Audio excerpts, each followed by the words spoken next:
બહુ major changes આવ્યા last આ 23-24ના ગેપમાં. તો ઇન્ડિયન સ્ટોક માર્કેટની અંદર કેટલા ચેન્જીસ ટેક્સને લઈને આવ્યા છે? ઘણા બધા ચેન્જીસ આવેલા છે સ્ટોકને લઈને, અને અમારે ટ્રેડરોને તો ઘણો બધો ટેક્સ ભરવાનો થતો હોય છે. બટ એક વસ્તુ તમને આમાં કહીશ કે આવું જ્યારે થાય છે ત્યારે લોકો બહુ પેનિકમાં આવી જતા હોય છે કે આવું થયું, લોંગ ટર્મ ઇન્વેસ્ટમેન્ટ કરો તો એમાં ટેક્સેશન આટલો ફેરફાર થયો છે, તો એનાથી પેનિકમાં આવતા જોઈએ. બટ એ લોકોને હું સૌથી પહેલાં એ વાત કરીશ કે પહેલાં તમે પ્રોફિટ કરતા તો શીખો. સેબીનો ડેટા તમે જુઓ કે 95% લૂઝ બતાવે છે અને 5% જ પ્રોફિટ કરે છે. તો પહેલાં આપણે પ્રોફિટમાં આવીએ અને પ્રોફિટ કરતાં શીખીએ, તો એ પછી આપણે વિચારવાની વાત છે કે આપણે કયા ટેક્સ સ્લેબમાં આવીએ છીએ, આપણે કેટલો ટેક્સ ભરવાનો થતો હોય છે. કારણ કે નિર્મલા સીતારમણનું એક હમણાં રિસેન્ટ વાયરલ હતું કે FNO future and options is not for middle class. કારણ કે આ ટાઈપની વસ્તુઓ માર્કેટમાં આવતી હોય એટલે ઘણું પેનિક ક્રિએટ થાય છે. બટ લોકો એને લઈને હાઈ કરતા હોય છે કે આમ થઈ ગયું તેમ થઈ ગયું. પણ આપણે શું કરીએ છીએ પહેલાં એ તો જુઓ, આપણે તો લોસ કરીએ છીએ. ટેક્સ તો પ્રોફિટ થાય તો ભરવાનો થાય છે ને. તો પહેલાં આપણે આપણી બુદ્ધિ અહીંયા લગાવવી જોઈએ કે આમાં પ્રોફિટેબલ કઈ રીતે થવાય છે. હવે વધારે પડતા સ્ટોક માર્કેટમાં કામ કરતા હોય છે ને ઓપ્શન ટ્રેડિંગમાં જોબ કરવાવાળા કામ કરતા હોય છે. તો જોબ કરવાવાળાનું કામ કરવાનું માઇન્ડસેટ કેવું હોય છે કે એમનો 25,000 રૂપિયા જેવો પગાર હોય છે અને એવું વિચારે છે કે 500,000 રૂપિયા ડેઇલી હું આમાંથી કમાવી લઉં તો હું સાઈડ ઇન્કમ ઊભી કરી દઉં. બટ થાય છે શું કે જે એનો પગાર આવે છે એ આમાં વયો જાય છે. કારણ કે માર્કેટનો નેચર મેં જેટલો જાણ્યો છે તો જેને પૈસાની જરૂર હોય છે એને માર્કેટ પૈસા આપતું નથી. બરાબર. પૈસાની જેને જરૂરિયાત નથી, મતલબ કે જે લાલચ નથી રાખતા, એ લોકોને એ પૈસા મળે છે. કારણ કે એ વસ્તુ જોઈ છે માર્કેટની અંદર કે જાણે જ્યારે કેપિટલ કમ્પ્લીટલી ઝીરો થઈ જાય કે માઇનસમાં જતા રહ્યા ત્યારે કા પબ્લિક સુસાઇડ કરતું હોય છે, કા ઘણા એકમ ખોટા કદમ ઉઠાવતું હોય છે. આ એક તપસ્યા જેવું છે. આટલા વર્ષે આજે હું તમારી સાથે બેઠો છું તો હું 10 વર્ષથી કામ કરું છું, ત્યારે મને આ સક્સેસ મળી છે.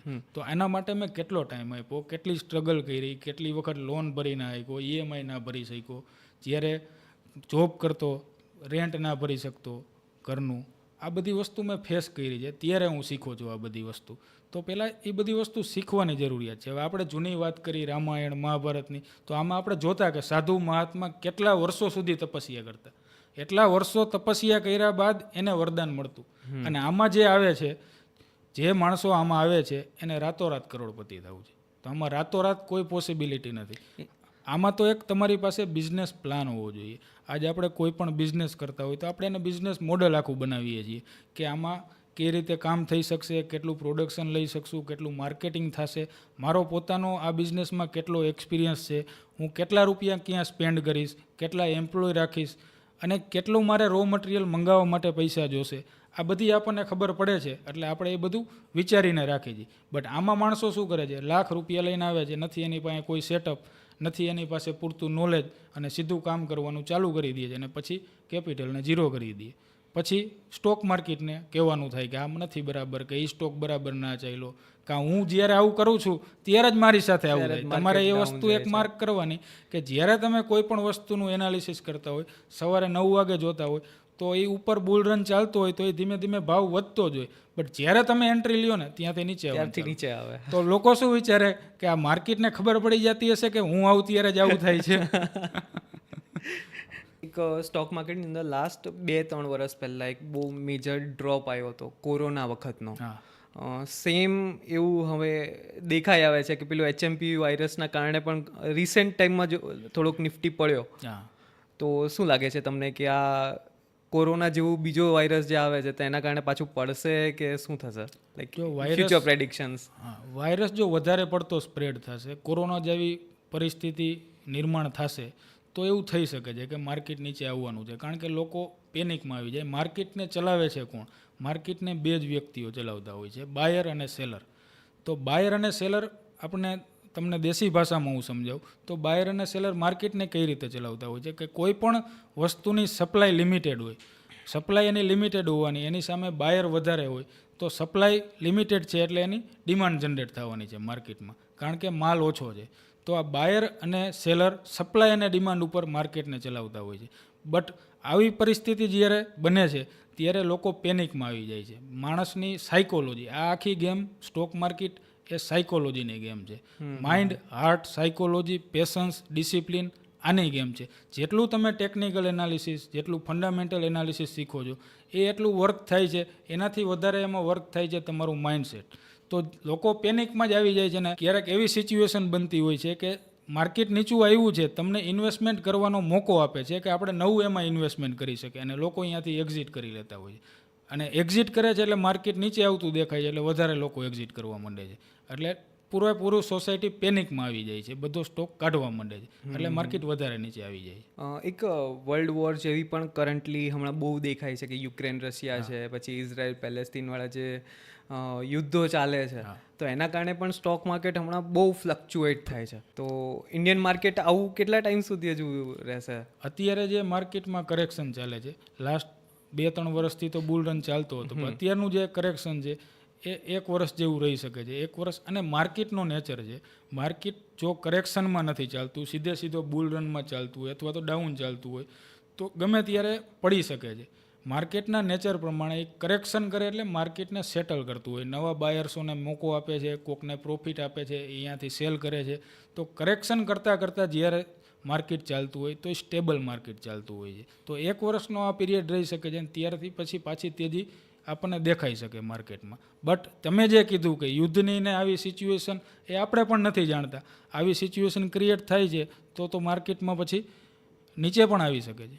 લાસ્ટ તમે પણ 10-12 વર્ષથી સ્ટોક માર્કેટની અંદર છો, હવે અપકમિંગ નેક્સ્ટ 2-3 વર્ષનો રનવે પ્લાન તમને કેવો દેખાય છે સ્ટોક માર્કેટનો? ફ્યુચર બ્રાઇટ જ છે આવતા દિવસોમાં, એમાંય ખાસ કરીને આપણું ઇન્ડિયન માર્કેટનું ફ્યુચર બ્રાઇટ જ છે. અને આ કરેક્શન કરે છે તો નવા ઇન્વેસ્ટરોને મોકો આપે છે. બાકી આવતા દિવસો સારા જ રહેવાના છે, અને નવા માણસો આમાં ઇન્વોલ્વ થતા જાય છે. નવા માણસો, આજ તમે આઈપીઓની વાત જેમ કરી એમ કેટલા આઈપીઓ આવે છે, પહેલાં આટલા આઈપીઓ નહોતા આવતા, અત્યારે આઈપીઓ જેટલા આવે છે. તો આઈપીઓ એટલા આવે છે, નવા માણસો ઇન્વેસ્ટમેન્ટ કરે છે, આર્થિક તંત્ર મજબૂત થાય છે, કંપનીઓને પૈસા મળે છે, એનો ધંધો વધારતી જાય છે, તો ઇકોનોમીનો ગ્રોથ થવાનો જ છે, કારણ કે પૈસા કંપનીઓને મળે છે કામ કરવા માટે, ધંધો કરવા માટે.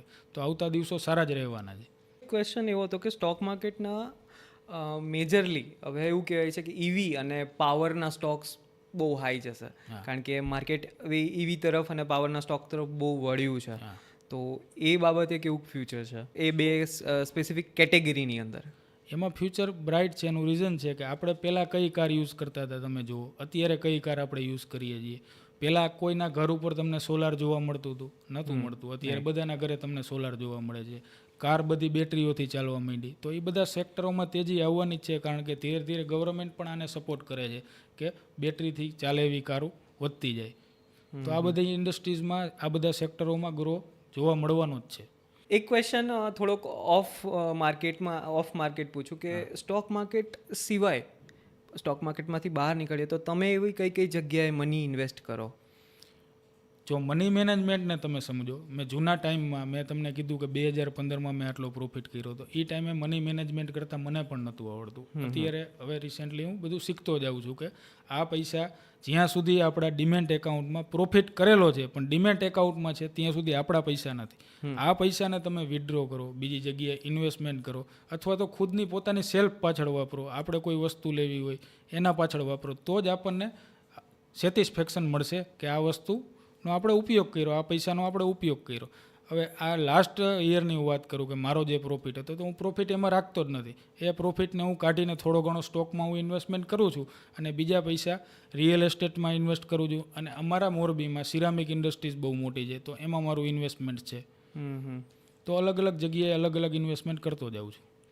રિસેન્ટલી મેં એક સ્ટોક માર્કેટનો એક ગ્રાફ જોઉં છું, બરાબર? તો લાસ્ટ સમજો કે 1980 થી લઈને 24-25 સુધીનો, તો એમાં 8-10 વર્ષે એક રિસેશન ટાઈમ છે. તો હાલનો જે ટાઈમ છે એક રિસેશન પીરિયડ તરીકે ગ્રાફ બતાવતો હોય છે. તો શું એ સાચું છે કે થોડુંક આ જમ્પ અપ ડાઉન છે? અત્યારનું આપણે માર્કેટ ગણીએ તો આ કરેક્શનમાં માર્કેટ છે. તમે જે વાત કરી કે 2008માં ક્રાઇસિસ આવ્યા હતા, કોરોના ટાઈમમાં માર્કેટ ઘણું નીચે આવ્યું હતું, એવું અત્યારે પોસિબિલિટી દેખાતી નથી. એમ તો માર્કેટ સ્ટ્રોંગ જ છે, બટ કરેક્શન કરતું ધીમે ધીમે માર્કેટ ચાલશે. 2 વર્ષ જેમ ફૂલ ઉપર ચાલ્યું એવી રીતે નહીં ચાલે, કારણ કે એને આ પીરિયડ મળવો જોઈએ કે સ્ટેબલ થવાનો પીરિયડ જેને કહેવાય. એ સ્ટેબલ થઈને પાછું સ્ટ્રોંગ થઈને ઊભું થશે માર્કેટ. આમાં એન્ટર થાય છે સ્ટોક માર્કેટમાં, આઈપીઓ લઈને આવે છે, એને ફંડ પણ મળી જાય છે.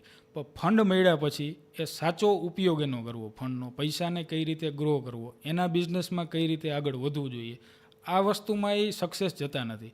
ધીમે ધીમે એનું ફંડ પૂરું થઈ જાય છે, વધારે લોનો લેતા જાય છે, તો ધીમે ધીમે એ કંપની બજારમાંથી નીકળી જ જવાની છે, કંપની બંધ થઈ જવાની છે. મતલબ કારણ કે રિસેન્ટ ટાઈમ્સની અંદર સ્ટાર્ટઅપનું કલ્ચર પણ બહુ ગ્રો થયું, અને એ પણ હવે પોતાના આઈપીઓઝ લઈને માર્કેટમાં આવ્યું. જેમ કે પેટીએમ છે, ઝોમેટો છે, સ્વિગી છે. પણ એક લેવલ પછી એ પોતે બી ફોલ થઈ ગયા. જેમ કે પેટીએમ કંઈક સમથિંગ કેટલા 1000 કરોડનો કંઈક લોસ બતાવે છે. તો એક્સપર્ટ મેં જેટલા વિડીયોઝ જોયા કે રિસર્ચ જોઈ કે સ્ટાર્ટઅપની અંદર ઇન્વેસ્ટ ના કરો એમ, તો એનું ખાસ રીઝન સ્ટાર્ટઅપની અંદર ઇન્વેસ્ટ નહીં કરવાનું સજેસ્ટ કરતા હોય, અને ઘણા લોકો કરતા પણ નથી. એનું રીઝન છે કે હજી એની ગાડી જ પાટે નથી ચડી. મતલબ કે એ લોકોનું સ્ટાર્ટઅપનો મિનિંગ જ એ થયું ને કે હજી એ કંપનીની શરૂઆત કરે છે, આમાં આઈપીઓમાં આવે છે, એને લાસ્ટ 2-3 વર્ષથી પરફોર્મન્સ સારું આપ્યું હોય, બટ એની લોંગ જર્ની તો હજી બાકી છે ને. કે આજ મોટી કંપની તમે જુઓ, રિલાયન્સ, ટાટા, કે વર્ષોથી ચાલે છે, એમાં તમે ઇન્વેસ્ટમેન્ટ કરો તો તમને 100% ગેરંટી છે કે આમાં આપણા પૈસા જવાના જ નથી. અને સ્ટાર્ટઅપમાં કેવું થઈ શકે છે કે એ લોકો હજી પોતાના પ્લાન, એના બિઝનેસ મોડલ ઉપર વર્ક કરતા હોય છે, બજારમાં સક્સેસ જાય છે, નથી જતું, તો ત્યાર પછી એનો રોડ મેપ તય થાય છે, તો એમાં આપણા પૈસા ડૂબવાની પોસિબિલિટી પણ છે. છેલ્લો ક્વેશ્ચન કે સ્ટોક માર્કેટની અંદર જે નવા આવ્યા છે, કરન્ટલી જે લોકો ટ્રેડ કરે છે અને બહુ એક્સપિરિયન્સ ટ્રેડર છે, એ લોકો માટે કોઈ પણ 5 ટિપ્સ જે તમે તમારા એક્સપિરિયન્સથી કહેવા માંગશો? હું કોઈ સ્ટોક માર્કેટની પર્ટિક્યુલર વસ્તુ નથી કહેતો. હું તમને એક વસ્તુ કહું છું કે તમારે સ્ટોક માર્કેટમાં કામ કરવું હોય, તમે વિઝન, તમારું ગોલ નક્કી કરી નાખ્યું કે આમાં મારે સક્સેસ જવું છે, તો સ્ટોક માર્કેટ એક એવી વસ્તુ છે કે ખાલી ટેકનિકલ અને ફંડામેન્ટલ ઉપર નથી ચાલતી, તમારી સાયકોલોજી ઉપર, તમારા મગજ ઉપર ચાલે છે. તો તમારે આમાં કામ કરવું હોય તો તમારે એક તો નિયમ, પ્રાણાયામ, ધ્યાન અને સમાધિ, આ 4 વસ્તુ તમારે જરૂરી છે, તો જ તમે આમાં ટકી શકશો. કારણ કે આમાં ડેઇલીના બેઝ ઉપર ઓપ્શન ટ્રેડર માટે સ્ટ્રેસ આવતો હોય છે. તમારા રૂલ્સ બનાવેલા નથી હોતા કે ક્યારેક વધારે પ્રોફિટ કરવાની લાલચ તમને થઈ જાય છે. તો આ બધા રૂલ્સ બ્રેક કર્યા વગર તમે કન્ટિન્યુઅસલી આમાં કામ કરશો, ત્યારે જ તમે આમાં સક્સેસ થઈ શકશો. આ કોઈ 1-2 દિવસ યા તો 5 મહિનાની ગેમ નથી. આમાં તમારે 5 વર્ષ, 10 વર્ષ, અને જે માણસ આમાં જો અગર 5 વર્ષ ટકી પણ રહ્યો તો એની 100% સક્સેસ જવાની પોસિબિલિટી છે. આપણો પોડકાસ્ટ બહુ સારી રીતના પોડકાસ્ટ નીકળ્યો, તો હવે આપણો પોડકાસ્ટ આપણે અહીંયા એન્ડ કરીએ. અને બહુ ખાસ મજા આવી, તો thank you Chiragbhai. Thank you તમે અમને ઇન્વાઇટ કરવા માટે.